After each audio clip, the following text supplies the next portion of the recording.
Դեռ ինչքան պետք է մարդիկ շարունակեն քյաբաբ բաժանել, տելևիզոր բաժանել, էպիլյատոր բաժանել, տարբեր ծառայությունների դիմաց մարդկանց շահագրգռեն, որ իրանց ընտրեն,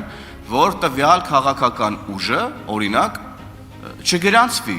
Դեռնա կանաչավուն զանգվածների սիրահարը ազդարարում է, որ իշխանությունը պատրաստվում է ոչ թե պայքարել ընտրություններում, այլ չթողնել, որ որոշ ուժեր ընդհանրապես մասնակցեն։ Թիրախում ուժեղ Հայաստանն է, ամենամեծ ընդդիմադիր բևեռը։ Փաստացի սա նույն մոլդովական սցենարն է, որտեղ իշխանությունը պարզապես դուրս է թողել վտանգավոր մրցակցին խաղից։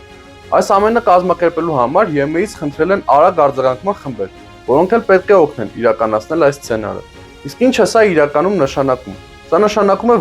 վախ պարտվելուց, վախ մրցակցությունից, վախ ազատ ընտրություններից։ Եվ նրանք սա դեռ համարձակվում են անվանել ժողովրդավարություն, այսինքն կեղծում են ժողովրդավարությունը։ Նույն տրամաբանությամբ էլ կառուցված է նրանց խաղաղության օրակարգը։ Խաղաղություն, որը իրականում զիջումների քաղաքականություն է։ Ինչ է ստացվում։ Նրանք խոսում են ինքնիշխանությունից, բայց խնդրում են արտաքին միջամտություն։ Խոսում են ժողովրդավարությունից, բայց ցանկանում են արգելել մրցակիցներին։ Իսկ բանտերը լցնում քաղբանտարկյաններով։ Այսինքն իրենց ասածները բոլորը սուտ են։ Էլ ինչու պետք է ընտրենք խաբեբաներին ու դավաճաններին։